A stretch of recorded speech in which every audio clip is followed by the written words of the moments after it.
ஆம்பூர் அருகே மதுபோதையில் நண்பர்களிடையே ஏற்பட்ட மோதலில் இளைஞர் அடித்து கொலை செய்யப்பட்ட சம்பவம் தொடர்பாக கோகுல் என்ற இளைஞரை போலீசார் கைது செய்துள்ளனர். இதுகுறித்த கூடுதல் விவரங்களை நமது செய்தியாளர் சீனிவாசன் வழங்க கேட்கலாம். சீனிவாசன், திருப்பத்தூர் மாவட்டம் ஆம்பூர் அருகே மதுபோதையில் நடந்த இந்த கொலை சம்பவத்தினுடைய பின்னணி என்ன? போலீசாருடைய விசாரணையில் தற்போது வரை கிடைக்கப்பெற்ற தகவல்கள் என்ன? வணக்கம் கனகதாரா. திருப்பத்தூர் மாவட்டம் ஆம்பூர் அடுத்த மாதனூரிலிருந்து உடுக்கத்தூர் செல்லக்கூடிய சாலையில ஒரு மதுபான கடையானது இயங்கி வருகிறது. இதற்கு அருகேயே அரசு ஆரம்ப சுகாதார நிலையம், அரசு நிதி உதவி பெறும் கல்வி என உள்ளிட்டது அருகிலே இயங்கி வருகிறது. நேற்று இரவு அங்குள்ள மதுபான கடையில மாதனூர் பகுதியை சேர்ந்த சாமிநாதபுரம் என்ற பகுதியை சேர்ந்த நண்பர்கள் அர்த்துனு மற்றும் கோகுல் ஆகிய இருவரும் மது பாட்டில் வாங்கி சென்று ஆரம்ப சுகாதார நிலையம் அருகே இருக்கக்கூடிய ஒரு கடைக்கு அருகில் அமர்ந்து மது அருந்து கொண்டிருந்ததாக கூறப்படுகிறது.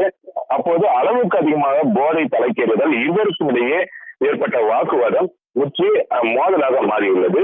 இதில் இருவரும் மாறி மாறி ஒருவரை ஒருவர் தாக்கிக் கொண்டதாகவும் கூறப்படுகிறது. அப்போது கோகுல் என்பவர் அங்கிருந்த இரும்பு ட்ரம்மில் இருக்கக்கூடிய மூடி, அதாவது பிளேடு போன்ற அந்த ஷார்ப்பாக இருக்கக்கூடிய அந்த மூடியை எடுத்து அப்புனியின் தலை மீது போட்டு கொடூரமாக தாக்கி இருக்கிறார். இதுல அப்புன் தலை நசங்கி சம்பவ இடத்திலேயே உயிரிழந்திருக்கிறார். இது குறித்து தகவல் இருந்த ஆம்பூர் கிராமிய போலீசார் சம்பவ இடத்திற்கு விரைந்து சென்று அப்புனுடைய சடலத்தை மீட்டு பிரேத பரிசோதனைக்கு வேலூர் அரசு மருத்துவக் கல்லூரி மருத்துவமனைக்கு அனுப்பி வைத்திருக்கிறார்கள். மேலும் இது தொடர்பாக அவர்கள் விசாரணை மேற்கொண்ட போது அப்புனியின் நண்பரே கோகுல் என்பவர் அப்புனுவை கொலை செய்ததும், ஏற்கனவே கோகுல் மீது கஞ்சா மற்றும் கள்ள துப்பாக்கி வழக்கு தொடர்பாக வழக்குகள் நிகழ்வில் உள்ளதாக கூறப்படுகிறது.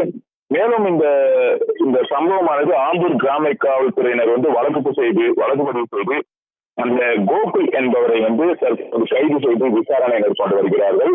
ஆம்பூர் அருகே மதுபோதையில் நண்பர்களுக்கு ஏற்பட்ட மோதலில் இளைஞர் அடித்து கொலை செய்யப்பட்ட சம்பவமானது அந்த பகுதி மக்களிடையே அதிர்ச்சியும் ஒரு பீதியையும் ஏற்படுத்தி இருக்கிறது. கனகதாரா, விவரங்களை வழங்கியமைக்கு நன்றி சீனிவாசன்.